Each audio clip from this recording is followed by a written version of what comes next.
Hello everyone. बहुत सारे department की तरफ से एटीजीजीसी से related SMS, mails, notices, intimations बहुत सारे रिसीव हो रहे हैं सभी टैक्स पेयर्स को जिन्होंने भी लास्ट 4 या 5 इयर्स में एटीजीजीसी की डिडक्शंस को क्लेम किया था। इस पर्टिकुलर सेक्शन से रिलेटेड मेरे पास डेली बेसिस पर इतनी इंक्वायरी आ रही है, इतने क्वेश्चन आ रहे हैं और रिपीटेड क्वेश्चन होते हैं हर एक टैक्स पेयर के। सबको मुझे सेम सेम आंसर देने पड़ते हैं, तो मैंने सोचा कि इससे रिलेटेड एक Q&A सेक्शन रख लिया जाना चाहिए। मैंने इसमें सारे क्वेश्चंस कवर किए हैं जो मेरे से पूछे जाते हैं इन सेक्शन से रिलेटेड, कि अगर आपको नोटिस आएगा तो क्या करना है, रिप्लाई करना है नहीं करना है, कैसे रिप्लाई करना है, अगर 131(1) आ रहा है जो कि इन्वेस्टिगेशन का होता है तो आपको क्या करना है, अगर आपको मेल और एसएमएस आ रहा है तो आपको क्या करना है, आपको सरेंडर करना चाहिए नहीं करना चाहिए, आईटीआर यू आपके लिए बेनिफिटेड रहेगी या 143(2) आ जाए तो वो आपके लिए बेनिफिटेड रहेगा, 143(2) या 148 के बाद आप जो है आईटीआर यू फाइल कर सकते हैं नहीं कर सकते, सारे क्वेश्चन मैंने इस वीडियो में कवर करे हैं। और अभी जस्ट आपसे बात करते करते लीजिए एक व्हाट्सएप और किसी यूट्यूब व्यूअर्स का आ गया है, जिसमें उन्होंने अपना फिर से एक मेल मेंशन किया है कि मेरे को एटीजीजीसी का मेल आया है और बताइए इसमें मुझे क्या करना चाहिए।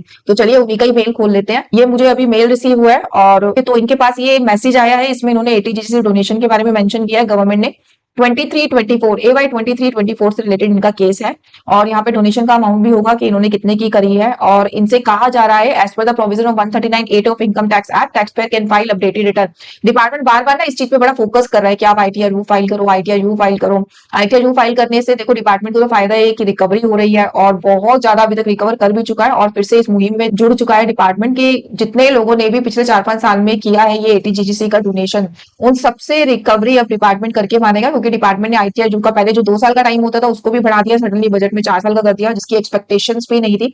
उसके पीछे यही रीजन था कि डिपार्टमेंट को रिकवरी करनी है। पिछले 4 साल में जो भी गड़बड़ रिटर्न में मिल रही है, जो भी बोगस डिडक्शन आप लोगों ने क्लेम कर रखे हैं ना, सब डिपार्टमेंट अब पकड़ रहा है। अभी रिसेंटली तो जो टैक्स रिटर्न फाइलर है उनके ऊपर भी रेड हुई है, काफी जगह पे रेड हुई है, कंपनीज पे रेड हुई है, जो लोग अपने एम्प्लॉयज के रिटर्न को फाइल करते हैं। जिस भी ऑर्गेनाइजेशन के एम्प्लॉयज को सबसे ज्यादा रिफंड इशू किया गया उस ऑर्गेनाइजेशन पे रेड की गई है कि क्या रीजन है जो इतने ज्यादा रिफंड्स यहाँ के जो एम्प्लॉयज हैं वो क्लेम कर पा रहे हैं। तो इस तरीके की बोगस डिडक्शंस, बोगस डोनेशंस उनको बहुत मिली है। तो अब डिपार्टमेंट पूरे रिकवरी का मूड अपना बना के बैठा हुआ है। तो ये मेरे को अभी लेटेस्ट अभी आना है। तो इनका जो क्वेश्चन है वो ये है कि इसका मुझे क्या करना चाहिए। एक तो जब इस तरीके के क्वेश्चन आते हैं ना, इसका मुझे क्या करना चाहिए, तो मुझे बहुत अजीब लगता है। देखिए, आपको डिपार्टमेंट ने इंक्वायरी के लिए एक नोटिस या एक मेल भेजा है तो आप जस्ट उसका रिप्लाई दीजिए। आपको क्या रिप्लाई करना है, अगर आपको लगता है कि आपकी डिडक्शन सही है तो गो फॉर फाइटिंग, फाइट करिए आप डिपार्टमेंट से, जो भी आगे होगा देखा जाएगा। अगर आपको लगता है कि नहीं यार मेरी डोनेशन या जो भी डिडक्शंस थी, यहाँ तो इनको एटीजीजीसी मेंशन करके दिया है, कुछ लोगों को प्रॉपर और भी डिडक्शंस मेंशन करके मिली होंगी, एचआरए भी मेंशन है उसमें, मेडिक्लेम का भी मेंशन है, किसी किसी को जो हमारी होती है डिडक्शन यू के अंदर, एटी यू के अंदर इनकैपेबिलिटी से रिलेटेड, उससे रिलेटेड भी आ रहे हैं। तो जिन जो भी आपको सेक्शन में डिडक्शंस मिल रही है मेंशन की हुई, सबसे पहले आप अपने आप से पूछिए कि मेरी ये जेन्युइन है या नहीं है। अगर आपको लगता है आपकी रिडक्शन जेन्युइन है तो आप फाइट करिए, डिपार्टमेंट आपको जरूर रिलीफ प्रोवाइड करेगा। प्रॉपर डॉक्यूमेंटेशन डिपार्टमेंट को शो करिए, क्योंकि जरूरी नहीं है कि हर एक की रिडक्शंस या जो है हर एक की जो क्लेम है, एग्जाम्पशन है, वो सबकी ही बोगस हो। अगर आपको लगता है कि आपकी जेन्युइन है, गो फॉर फाइटिंग। अगर आपको लगता है कि आपकी जेन्युइन नहीं है, उस केस में डिपेंड करता है कि आपका अमाउंट कितना इन्वॉल्व है। अगर आपका अमाउंट बहुत ज्यादा इन्वॉल्व नहीं है तो आप आगे तक इस जो मैटर को स्ट्रेच मत करिए, आप अभी के स्टेज पर सरेंडर कर दीजिए। आपके पास ऑप्शन है आईटीआर यू फाइल करने का। आईटीआर यू में जिनका भी केस 23-24 का है उनको 50% पेनल्टी पे करनी होगी और आप आईटीआर यू को जो है फाइल कर सकते हैं। बट अगर यही मैटर, अगर आपने इस स्टेज पे नहीं करी ना आईटीआर यू फाइल, तो यही मैटर आपका 143(2) तो अभी इनका नहीं हो पाएगा क्योंकि टाइम पार हो चुका होगा। ऑब्वियसली इन्होंने 23-24 में अपने रिटर्न को फाइल कर दिया होगा। तो बाद में अगर आपका जो है 148 होता है, ठीक है, 148 हो सकता है, 3 साल का टाइम है, 148 का 50 लाख से कम की मिस प्रेजेंटिंग इनकम के ऊपर अगर आपका 148 हो जाता है मान लीजिए, तो उस टाइम पे तो आपको पेनल्टी भी पे करनी पड़ेगी अननेसेसरी। आप इसको इतने टाइम तक स्ट्रेच करेंगे, इंटरेस्ट का रेट भी बहुत बढ़ चुका होगा। तो ज्यादा अमाउंट नहीं है तो अभी के स्टेज पे आईटीआर यू फाइल करिए और इस चीज को वाइंड अप कर दीजिए। अगर आपको लगता है मेरा तो ज्यादा अमाउंट है, मैं तो फाइट करूंगा, तो गो फॉर फाइटिंग। देखिए, फाइट करना चाहते हैं जो लोग वो फाइट करिए, मैं बिल्कुल भी मना नहीं करूंगी कि आप फाइट मत करिए। ठीक है, अब मेरे क्वेश्चन स्टार्ट कर लेती हूँ मैं। ये थोड़े से मैंने क्वेश्चन इसमें मार्क डाउन करके रखे हैं जो मेरे पास आते हैं। सबसे पहले एटीजीजीसी, जिन लोगों के लिए नया सेक्शन है ना, उनको एक ब्रीफ दे देती हूँ कि एटीजीजीसी होता क्या है। देखिए, एटीजीजीसी डोनेशन का सेक्शन होता है। अगर आप पॉलिटिकल पार्टीज को डोनेशंस दे रहे हो तो आप एटीजीजीसी सेक्शन के अंदर इनकम टैक्स एक्ट में इसकी डिडक्शन क्लेम कर सकते हो। आपको 100% डिडक्शन इसकी मिलती है और इनकम टैक्स रिटर्न फाइलिंग के टाइम पर आपको रिडक्शन क्लेम करनी होती है। उस टाइम पर आपको पैन नंबर भी डालना होता है जिसको आपने डोनेशन दी है, उनका एड्रेस भी डालना होता है, उस ऑर्गेनाइजेशन का प्रॉपर नाम आता है कि आपने किसको डोनेशन दी है, ठीक है। तो ये सब मेंशन करना होता है। 100% डोनेशन के आप जो है डिडक्शन के आप लाइबल होते हो। प्लस एटीजीजीसी का एक बेनिफिट ये है कि इसमें ना कोई मिनिमम लिमिट इन्होंने दे नहीं रखी। जैसे आप कोई और डिडक्शन की बात करो, जैसे एटीजी की डिडक्शन है, उसमें लिमिट होती है कि 10% ऑफ ग्रॉस टोटल इनकम से ज्यादा आप डिडक्शन क्लेम नहीं कर सकते। बट एटीजीजीसी में ऐसी कोई टाइम बार ऐसी कोई लिमिट नहीं है आपके लिए, आप जितना चाहे उतना जो है डिडक्शन क्लेम कर सकते हैं। तो ये एक ओवरलुक दे दिया मैंने आपको एटीजीसी डोनेशन का। अब इसके नोटिस आ क्यों रहे हैं इतने, ये भी एक मेरे पास क्वेश्चन आया था कि इस सेक्शन से रिलेटेड नोटिस क्यों आ रहे हैं। इसका भी एक ब्रीफ मैं आपको दे देती हूँ। डिपार्टमेंट ने ना एक रेड करी थी जिसमें उनको बहुत सारी ऐसी पॉलिटिकल पार्टीज मिली जो रजिस्टर्ड तो है बट अनऑथराइज पॉलिटिकल पार्टीज है। यानी कि वो रजिस्टर्ड तो है as a political party but वो काम उस नेचर का नहीं करती। तो हो क्या रहा है कि टैक्स पेयर उनको डोनेशन देता है, ऑनलाइन डोनेशन देता है, ऑनलाइन उनके बैंक से वहां पे ट्रांसफर होती है एंट्री, और उसके बाद किसी और मोड में टैक्स पेयर को वो फंड वापस कर दिया जाता है और छोटा सा माइनर सा अमाउंट कट के वो पेमेंट टैक्स पेयर के पास आती है as a term of commission, ठीक है। कमीशन टैक्स पेयर उस पर पे करता है और टैक्स पेयर उस अमाउंट को यूज करता है अपनी इनकम टैक्स की रिटर्न में डोनेशन की जो डिडक्शन होती है उसको क्लेम करने के लिए। तो जितने भी हायर सैलरीड वाले टैक्स पेयर्स हैं उन्होंने मोस्टली टैक्स पेयर्स ने इस डिडक्शन को क्लेम करके इसका बेनिफिट लिया हुआ है, इसीलिए डिपार्टमेंट इन एंट्रीज के पीछे अब पड़ गया है। तो अगर मैं इस तरीके की आरयूपीपीएस यानी कि recognised but unauthorised political parties की बात करूं तो ये लिस्ट मेरे पास है इन पॉलिटिकल पार्टीज की। देखिए कितनी सारी पॉलिटिकल पार्टीज के नाम है इसके अंदर। बहुत सारी पॉलिटिकल पार्टीज है ऐसी जिनको डिपार्टमेंट ने as a unauthorised political party का नाम दिया। तो जिन जिन लोगों ने भी इन पॉलिटिकल पार्टीज को डोनेशंस दिखाई हुई है उनको तो 110% नोटिस आ चुके हैं या फिर आने वाले टाइम में आ जाएंगे। ये देखिए सबका नाम इसमें दिया हुआ है। 247 पेजेस की ये लिस्ट है जिसमें उन सब पॉलिटिकल पार्टीज के नाम दिए गए हैं। तो यही रीजन है कि आजकल बहुत सारे नोटिस आ रहे हैं। पिछले 2 साल से डिपार्टमेंट ने ये ऑलरेडी अपना मिशन शुरू कर दिया था बट लास्ट 6-7 मंथ से और ज्यादा एक्टिव हो गया है डिपार्टमेंट। पहले उन्होंने जिन्होंने मोटे मोटे डोनेशन करी हुई थी उन सबको पकड़ा, उन सबको नोटिस भेजे। अब वो नॉर्मल टैक्स पे अगर आपने 50,000 की भी डोनेशन दिखा रखी है अपनी तो एआई उन्होंने इस तरीके से फिट कर दिया अपने सिस्टम में, सबको system generated notice mails SMS मिल रहे हैं। इसके चलते बहुत सारे ऐसे टैक्स पेयर्स हैं जिन्होंने अपने आप को सरेंडर कर दिया और डिपार्टमेंट का जो रेवेन्यू है, रेवेन्यू जनरेशन डिपार्टमेंट को इन सब चीजों से बहुत ज्यादा हो रहा है और डिपार्टमेंट इस चीज के हाथ धोके पीछे पड़ चुका है। तो अब मेरे पास क्वेश्चन मैंने आपको बता दिया एटीजीसी के नोटिस क्यों आ रहे हैं। एक क्वेश्चन जो अभी मैंने आपसे डिस्कस कर भी लिया है in fact, mail SMS receive related to eighty GGC deductions for financial year 2023-24 for ITR what must be done. मतलब उनको मेल आया, एसएमएस आया, उसमें उन्होंने फाइनेंशियल ईयर 23-24 वहां पे मेंशन किया हुआ था कि आपने एटीजीसी की रिडक्शन ली है, आप आईटीआर फाइल कर दो या फिर आप जो है इसके मेरे को प्रूफ दे दो। तो अब मुझे क्या करना चाहिए, इसमें आंसर मेरा सेम रहेगा। अगर आपको लगता है मेरी जेन्युइन है डिडक्शन तो आप अपने डॉक्यूमेंट्स दीजिए। डॉक्यूमेंट्स में आप क्या देंगे, अपनी बैंक की स्टेटमेंट पर्टिकुलर सेंट्री को आप मार्क करके दीजिएगा जो डोनेशन से रिलेटेड है, ठीक है। और अपनी जो पॉलिटिकल पार्टी जिसमें आपने डोनेशन दी है उसका रजिस्टर्ड सर्टिफिकेट, उसकी डोनेशन स्लिप, ये आपको अपनी जो रिप्लाई है उसके साथ देनी है। और आप मेल पर जहां पर ये मेल आई है उसी आईडी पर भी आप रिप्लाई कर सकते हैं। लेकिन अगर आपको लगता है कि आपकी डोनेशन सही नहीं है, डोनेशन आपकी जेन्युइन नहीं है, तो आपके पास आईटीआर यू फाइल करने का मौका है। आप आईटीआर यू को फाइल कर दीजिए। आईटीआर यू का टाइम 2 ईयर से बढ़ाकर 4 ईयर कर दिया था। इसके पीछे भी डिपार्टमेंट का अपना एक मकसद था कि ज्यादा से ज्यादा रिकवरी हो पाएगी अब। तो अब 4 ईयर्स का करने की वजह से आप 21-22 का भी आईटीआर यू फाइल कर सकते हैं। तो आप आईटीआर यू फाइल करिए, आपको एडिशनल टैक्स जरूर पे करना पड़ेगा। अगर मैं फाइनेंशियल ईयर 2023-24 की बात करूं तो यहाँ पे आपको 25% एडिशनल टैक्स पे करना पड़ेगा और आप अपनी जो भी आपने रिडक्शन गलत क्लेम कर रखी है उसको सरेंडर कर सकते हैं। अगर मैं यहाँ पे बात करूं तो एटीजीजीसी के अलावा कुछ लोगों को यहाँ पे और भी रिडक्शन मेंशन होकर आई होंगी, लाइक एचआरए का क्लेम, एटीयू की रिडक्शन, मेडिकल की जिनको एक्सपेंडिचर वाइज जो डिडक्शन क्लेम करते हैं, एटी डबल डी की डिडक्शंस। तो कुछ लोगों को प्रॉपर डिडक्शंस और भी ज्यादा यहाँ पे मेंशन होकर आई हैं। तो सबके लिए सेम रिप्लाई है कि अगर जेन्युइन लगता है तो आप फाइट करिए, आप अपने डॉक्यूमेंट्स प्रूव कर दीजिए डिपार्टमेंट को। अगर आपको लगता है जेन्युइन नहीं है तो अभी आपके पास मौका है, अगर ज्यादा अमाउंट इन्वॉल्व नहीं है तो आप आईटीआर यू फाइल करके उसको सरेंडर कर दीजिए। नहीं तो फ्यूचर में आपको ये मौका भी नहीं मिलेगा। आईटीआर यू अगर आप इस मेल को या एसएमएस को ऐसे ही छोड़ देंगे तो नेक्स्ट स्टेप क्या रहेगा वो भी मैं आपको बता देती हूँ। अगर आपके ऊपर स्क्रूटनी नोटिस इशू करने का टाइम है सेक्शन 143(2) का, फाइनेंशियल ईयर 2023-24 का ये टाइम जा चुका है, तो सेक्शन 143(2) का नोटिस अब आपको इशू नहीं होगा क्योंकि ये होता है आपका 6 month from the end of the assessment year in which you had filed the return. तो 23-24 की रिटर्न 24-25 में चली जा चुकी थी। उसके बाद 30 जून तक का टाइम था 143(2) का, वो अगर आपको नहीं आया है तो फ्यूचर में भी नहीं आएगा। हाँ, आपको 148 आ सकता है। 148 भी सेम स्क्रूटनी का सेक्शन होता है, उसमें 3 साल का टाइम होता है, आपको ना 148 इशू हो सकता है। तो अगर आप अभी रिप्लाई नहीं देंगे तो आपको 148 करेगा डिपार्टमेंट, और वहां पर जब एक बार 148 इशू हो गया तो आप आईटीआर भी फाइल नहीं कर पाएंगे, आपके ऊपर स्क्रूटनी असेसमेंट स्टार्ट हो चुकी है। इसके बाद आपको 200% पेनल्टी पे करनी पड़ेगी। प्रोसिक्यूशन के भी सेक्शंस होते हैं, उसके ऊपर इंटरेस्ट का रेट भी आपके ऊपर बहुत ज्यादा बढ़ जाएगा। 234A, B, C, D 4 तरीके के इंटरेस्ट होते हैं, आपके ऊपर जो एप्लीकेबल होगा उसके अकॉर्डिंग आपको इंटरेस्ट भी पे करना पड़ेगा। तो इसीलिए अभी के लेवल पे जो लोग सरेंडर करना चाहते हैं वो आपके लिए अच्छी अपॉर्चुनिटी है, आप सरेंडर कर दीजिए। ठीक है, सेकंड क्वेश्चन मेरे पास आता है, सेम ही क्वेश्चन है कि एटीजीजीसी का है। एटीजीजीसी में देखिए 3 तरीके से डिपार्टमेंट ने पकड़ा है।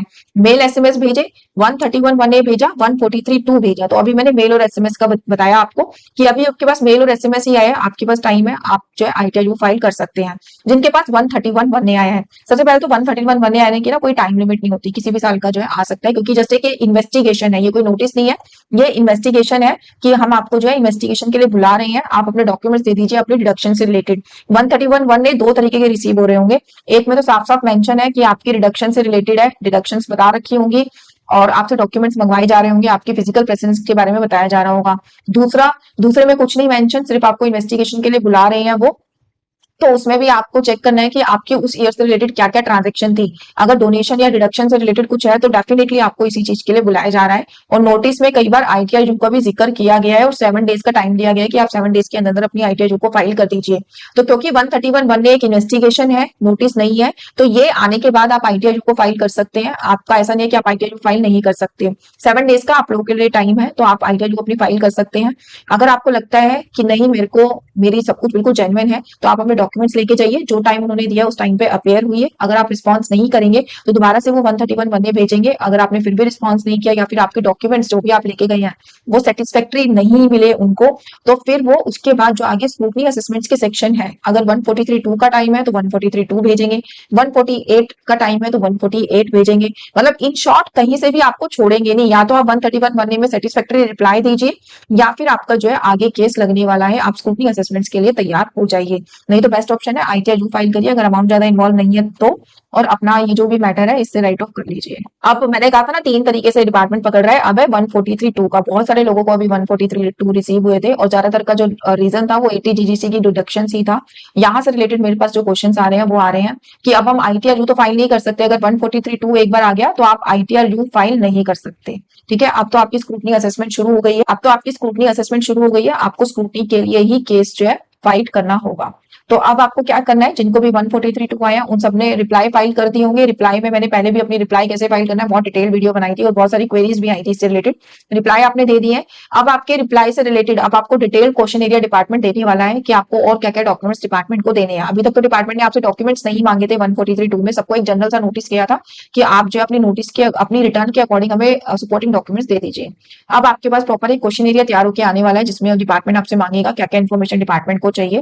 फिर उसके बाद आपके ऊपर किया जाएगा 143(3) का ऑर्डर पास किया जाएगा।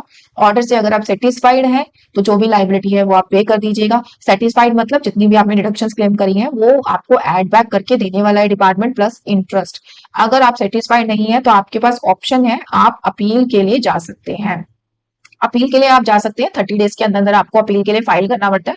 आप अपील के लिए जाइए, 143(2) अगर आपके पास आ गया है तो सेटिस्फाइड है तो आप अपना जो पेमेंट है वो कर दीजिए। अगर आप 143(3) की पेमेंट को अगर आप चेक करेंगे जो आपको कंप्यूटेशन बन के आएगी तो उसमें आपका जो बेसिक आपकी रिडक्शन डिसअलाउ हुई है, ठीक है, उसके ऊपर टैक्स बन के आपको मिलेगा, प्लस जो आपने रिफंड क्लेम किया है रिफंड भी आपसे वापस मांगा जाएगा। उस रिफंड के ऊपर 234D का इंटरेस्ट आपको देना पड़ेगा, 234B और C का इंटरेस्ट भी आपको देना पड़ सकता है। ये डिपेंड्स कि आपका कितना एडवांस टैक्स पे है और कितना नहीं है। और इसके बाद 143(3) के जस्ट बाद आपको 270A की जो पेनल्टी होती है, पेनल्टी का नोटिस आपको इशू किया जाएगा। जितने भी रिडक्शंस वाले हैं उनके ऊपर 200% की पेनल्टी लगने वाली है। यहाँ पे भी 2 सेक्शन होते हैं, 50%, 200%, मिस रिपोर्टिंग, अंडर रिपोर्टिंग।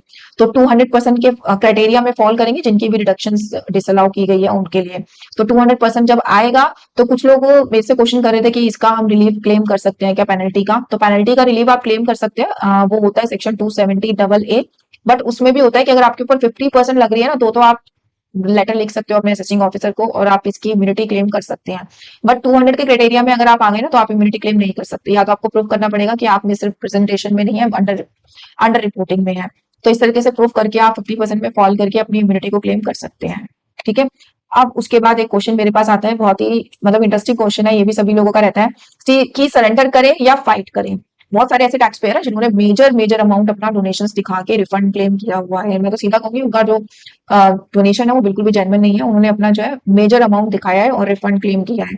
तो यहाँ पर उनके फोन आते हैं तो उनका होता है कि मैडम हमारे पास डोनेशन की स्लिप भी है, बैंक से एंट्री भी है, हम फाइट करें या फिर अभी सरेंडर कर दें। तो उन लोगों के लिए राय है, आप फाइट करना चाहते हैं आप फाइट करिए, क्योंकि लेटेस्ट अभी एक दो हमने केस देखे हैं जहां पर फाइट की गई है और वहां पर इस बेसिस पर उनको रिलीफ प्रोवाइड किया गया कि हमने पॉलिटिकल पार्टीज को गुड फेथ पे हमने डोनेशन दी, ठीक है, हमें नहीं पता था कि वो आगे किस पर्पज के लिए उस अमाउंट को यूज कर रहे हैं, हमने अपने गुड फेथ में डोनेशन दे दी है। तो अगर वो उस चीज को मिसयूज कर रहे हैं तो हम लोग लाइबल नहीं है इन सब चीजों के।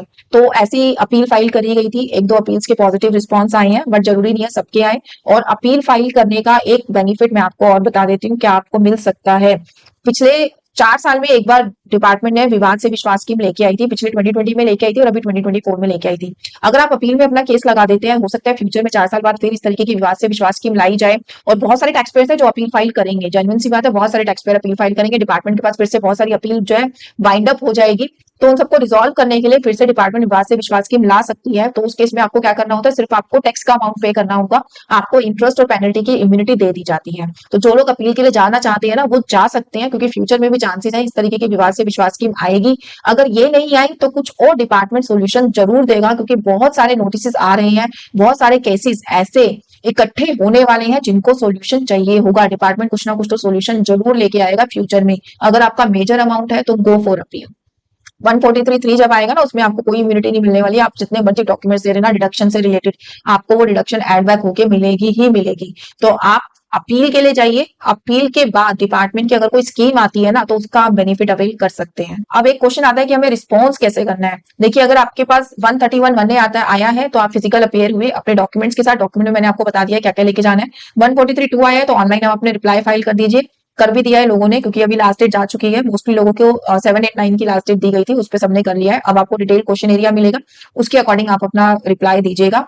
एक आता है मेल और एसएमएस आई तो क्या करें। मेल और एसएमएस आई ना तो मेल पर आई थिंक आप रिप्लाई कर नहीं पाएंगे, वो डो नॉट रिप्लाई वाली मेल होती है, तो वहां पर तो आपको एक्शन ही लेना पड़ेगा। अगर आप आईटीआर फाइल करना चाहते हैं आईटीआर फाइल कर दीजिए, नहीं तो उस मेल को अगर आप नहीं फाइल करना चाहते तो उस मेल को वहीं छोड़ दीजिए।